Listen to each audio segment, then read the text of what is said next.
have to say, I'm so excited about our guest today. We're talking to actor and storyteller Chandler Riggs. My goodness, I think everybody has to know who you are. I would imagine you have an intersect in everybody's life at some point. I think most people would know you as Carl from The Rocking Dead, of course, but you've done other cool projects too. And we're here to talk about this fun short film, The Spider. I just checked this morning on YouTube and it's already at like 4.4 million views, and it's just been out about a month. Congratulations and thanks for your time. It's great to meet you, man. Thank you. Thank you. Yeah, great to meet you as well. Yeah, yeah. The Spider, it was such a blast getting to do that short film. It was only like 2 days of shooting and it was crazy to try to cram everything in a pretty short amount of time, but we did it. It was a lot of fun. Yes, well, it was filmed in North Hollywood, which I mean, it just makes perfect sense that that's where this would be made. That's where a lot of really great independent, cool films are made up in North Hollywood. It's interesting because I don't know if you've gone through and read any of the comments that people have to say, but one of the biggest themes is I don't want to be 7-year-old me does not want to be bitten by a radioactive spider anymore Yep. because I feel like in a lot of ways this is like something that everybody's been wanting because really if you think about the lore of Spider-Man and how everything happens, like to me I feel like this is kind of what would happen, right? Like this is the natural progression. So how did you get involved in this? It was also, I should mention, directed by Andy Chen, of course. And you also have a really fantastic cast with you as well. Kaylee Cowan, who we've interviewed before, Kyra Elise Gardner, who's been a guest. Of course, Carl Attica has been Parker. You just got some great people in the film. So, how did you become interested in this? Like, how did it come about for you, Chandler? Yeah, well, I got the email and I mean it's a wild email to get with the subject line, Peter Parker and everything. But yeah, so I got the email and I looked over at Andy Chen and his YouTube and the stuff that he's done. I saw he did the Fiona short film that was like based on horror thing with Shrek, and it was just like Yeah, that awesome was and wild hilarious. too. Yeah. Oh yeah, it was just, yeah, like crazy. And I immediately understood that like, oh, I get it. This is like just a bunch of friends like making movies. And I myself, I own a production company with my roommate, and we do short films as well, and um, in a similar manner, we just a bunch of our friends making movies together. So I just thought it was such a cool environment to be a part of and to invest in. And I immediately wanted to jump on board. And I'm so glad that I did because it turned out awesome. It turned out amazing. Yeah, it's really good. And it's interesting how much story can be told in such a short amount of time. Like when you hear 9 minutes, you don't think, well, that's not a lot of time. But even I compare it to stand-up comedy too in some ways. Like if you watch a comedian come up and do a 5-minute set, 5 minutes doesn't sound like a lot of time, but you can pack a lot in to 5 minutes. Or an interview, like when we do these kinds of things, you have 4 minutes to talk to somebody about a massive project and you have to figure out ways to do it. So I'm interested to know, you get the script, you're on board, you're invested now in many different ways as a producer and helping tell the story. How do you storyboard this, Chandler, and decide, okay, well, you've got the lore of Peter, you've got Ben, you've got everybody that's involved in this. How do you piece it together and figure out how you're going to do it on a budget, obviously, and in 2 days? Because there's a lot of story to tell in a very short amount of time. Yeah, yeah. Well, Andy, he really kind of had the whole thing laid out from the start. So there wasn't really anything for me to really do in pre-production. The studio that we shot at, he owns it actually, Cinepax. And so the location, like he knew all of the people that we were shooting with. He was pulling like a lot of favors, like the DP was a good friend of his. The Unreal Engine tech for our LED wall that we were shooting on was his old roommate from, however long ago. It was all guys that work at that studio all the time. So they were super familiar and super efficient with the workflow because they knew the workflow.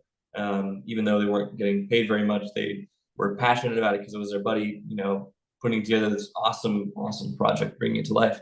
So that kind of made it easy for us logistically to get everything done. There was one kind of like uh, headache to figure out, and that was uh, Andy had texted me a couple days before, and he was like, he was sending me pictures of the suit, the progress on the suit, the big like crazy spider suit, and I was like, looks awesome, man, looks awesome. And then he asked me, he was like, hey, do you want to be in the suit? I'm like, absolutely, I want to be in the suit. Are you kidding me? Yes. That's awesome. And so, but it was kind of a headache because I would have to spend about 3 hours in makeup, just getting the suit on, getting the headpiece on, getting it all like meshed together, and doing all the final touches on the suit and the headpiece. So we had to kind of find a part of the day where we had 3 hours to kill, where they could do something for 3 hours while I'm in makeup, they can be doing something else. So that was kind of a headache to figure out, but we did it. We kind of figured out that like, okay, we can turn the we can do it with the set. We can be turning it while the bedroom set, turning it while he's in makeup. So worked out pretty well. But Yeah. yeah, it was wild. It was so much fun. Yes. And the response has been fantastic. And interestingly enough, like a lot of times these fan films, for example, Bel Air became a series. Is there any sort of idea or plan to try and make this into sort of the Marvel canon, or are we just happy with what we've got and we want to maybe try and do a feature? Because I mean, there's the suffering of Peter, what we get in this. There's that scene where you're about to take down Ben and May, and you can just see that look in your eyes of like, I don't want to do this, but I'm somehow overtaken by the power of being bitten by a radioactive spider and turning into this crazy creature. Yeah, yeah. Well, it's a really fun and good place to be in when the audience really, really wants a lot more, So it's a good place that we're at right now, and there's, other ideas that we've become tossing around for additional stuff. And it would be amazing to somehow integrate it into anything with Marvel. But at the end of the day, like I know we understand that it's a pretty um, like tight and locked off thing. I think our chances of being legitimized by Marvel in really any way is probably pretty slim. At least like in the MCU, I definitely could see like a an Easter egg in Sony's Beyond the Spider Verse, the animated thing. I could totally see like Or even see Venom Spider in thing in the some way. background. Yeah. Yeah, yeah. I think it could totally fit in there. But I don't know if they'd actually like go for any sort of thing in the MCU to legitimize something like this. Yeah. Well, I mean, you've got your own thing. I think that's the important thing to recognize here. And you're in it. And again, a great cast. I want to talk about your journey as an actor and how you got started because you had done other things. So I want to preface this by saying I interviewed one of your former coworkers the other day, Irony Singleton, and he just had so many amazing things to say about you and how fun it was working with you and just um, the world of television, comic book to screen is so particular and so different. And to try and take a series like that and put it in television and do fan service, but yet like tell a really good story and make it legitimized, as you say, is a big challenge. That was a huge part of your life. 11 years. Was that you had done other things before that, but how did that job come about for you? Was that something that you wanted to do? Obviously, you had supportive parents that pushed you and said, "Hey, we support you in wanting to do this." Because your mom, particularly, has been a huge fan of yours for a very long time, in this epic career that you've had. Yeah, yeah. Yeah, I really did have to credit all of it to my parents. Just like all the support that they gave me in my own endeavors and wanting to do it. Like it's just amazing from top to bottom. But yeah, I had done some other projects, some other movies and commercials, and done a lot of theater beforehand. So, but The Walking Dead was absolutely my first big thing that I was a part of, and it was so cool getting to. I was honestly like I had read all the comics during the audition process and was like it was I was just so like really hoping that it was going to work out, and it totally did. And it was so cool. Like I was just the biggest fan of that show while I was on the show, and it's so much fun just bringing scenes to life from comic books, and just the coolest thing in the world. So and yeah, I was on from when I was 10 when I started and 18 when I finished. And yeah, it was such an amazing ride. And Irony Singleton was he was so great in those first few years. And I mean the entire cast really, like, they were just so awesome to work with, and supportive of all of my stuff with school. Production was so great, keeping me in school and doing what I wanted to do, and keeping all my friends back home in Georgia. Didn't have to move. So it was really great. It all worked out so well. I got very lucky. Yes. Well, I want to ask you because you are a storyteller, and oftentimes there's separate journeys. There's journeys to booking the part and then getting the part and filming it, whatever it is. In this project in particular, the spider. What is it about storytelling that you find the most fascinating? That particularly in this story, the spider, like what attracts you to want to act? Like it's a different world than anybody could ever relate to. It's not the same as an 8 to 5 job that most people work, but yet you've chosen this career to chase this thing, which you've had amazing success at, and you keep going from project to project. Yeah, I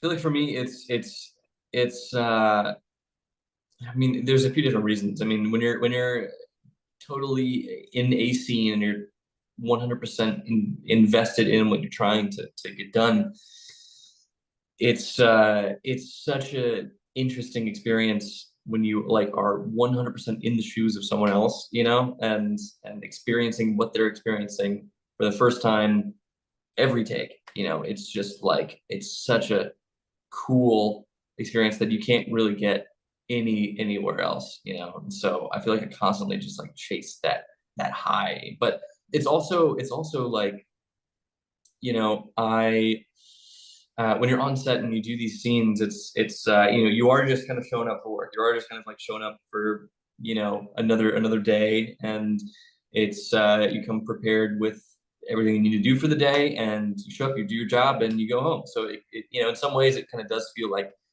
some like a monotonous 9 to 5. But in other ways, it's especially afterwards and going to these conventions and meeting fans and getting to hear about how much these characters mean to them. It is amazing that, like, one-off scene that I have one day at work can mean so much to someone and like really connect with them. And I really, it hearing that just always re-inspires me to just keep going, and keep, if I can make someone distracted from whatever they have going on in their personal life, or if I can, you know, or if even better, if they can connect in some way with my work and feel something from it, and let it impact their personal life. Like it's a such an amazing gift to be able to do that in that way. It's really incredible. Yeah, I mean, to have something that has lasted as long as it has, and every day continually finds new audiences. Like I'm almost 50, so I watched your show in real time when it was on. And there was, I think DVR, we would record episodes if we missed, but it was a weekly appointment to watch what you guys were going to get into and how you were going to get out of your crazy situations. Um, and to see that, and then to now watch people discover you in a different way with this film in particular, I think is really cool because it then probably goes, oh, I've never seen this guy. And then it brings them back to The Walking Dead, maybe, or other things that you've done, but also lets other people see a really cool side of you in this film that's so markedly different, which I think is awesome. One last question. Do you, when you work on projects, do you ever get solicited by other younger actors who are starting out that maybe ask you for advice? Or if you're at a convention, somebody comes up and says, hey, I want to get into acting, storytelling. Do you have something that somebody has shared with you in the past, whether it's a teacher, a family member that has stuck with you, Chandler, that sustained you on this crazy journey as an actor? Yeah, yeah. It's it's an interesting like line to dance because every actor has their own process, but everyone does things differently. So it's always kind of um, and you know sometimes a lot of actors are pretty invested and committed to their own their own process. And so I'll get actors sometimes ask me about my process and how I do things, how I prep for stuff, and it's it's always an interesting kind of like line to dance to like you know really like just see how much because my workflow personally is it's a lot of homework like I it's a lot of just busy work so when filling them in it's like well if you want to do it this way it's a lot of work it's a lot of like investment and there's probably other ways to do it that are less time consuming um but it's always fun when an actor comes like legitimately open-minded and willing to kind of just see it. And I love the other side of it too, of just seeing how people reverse engineer these characters and how they do the same thing that I do, how they bring these characters to life in a totally different method of doing it. It's really, really cool. Um, and there was one thing that I took away from the guy who played Rick on Walking Dead, and it's such a minor thing, but I saw him do it a lot on the show, and he would look at his hand just kind of like this. He would before any sort of like heavy scene or a lot of times just like any scene really it would like while pictures up and we're getting ready to roll he'll just like look at his hand and I remember I asked him one time I'm like so what is what is that and he said it was an old thing that he learned from his acting class over in England and um it's something about the hands being connected to all sorts of it's a part of a psychology thing, but looking at your hand keeps you internalized. So when everything, when all they're shouting to move a light or to pop up a light or to move the camera or to, get focus marks or anything like that, he's found that just looking at his hand helps him just bring him just here, and keep it all just like so he can just go through, all the things he needs to go through. So by the time they say action, he's like 100% in the mind of this guy. And so I've taken that's something that I've taken out to my own projects and own stuff is I really have to like focus up and you know keep in the mind of this guy for a little bit longer to spin up into this rolling in action. There's a lot of stuff going on. I'll just internal like look at my hand to like help get into that headspace, and it's been really cool and really helpful thing. Great advice for life, too. I think in anything that you want to pursue, um, takes hard work. It takes practice. It takes planning. It takes opportunity. And not everybody gets that break, but I think that if you work hard and you are consistent in things, I think good things can happen for you, right? And this short film, The Spider, is amazing. It's so good. Probably going to watch it again when we're done talking now because we've had this really cool conversation. Well, congratulations. Um, I'm excited to see what's next for you. Again, I've just enjoyed your work throughout the years. You're very talented and all the success is very well deserved. And thanks for hanging out today. I know you've got a lot of things going on and you're kind of busy with this and that, but thanks for hanging out, Chandler. I appreciate you. It's been a pleasure chatting with you. No problem, Brett. Thanks so much. Absolutely.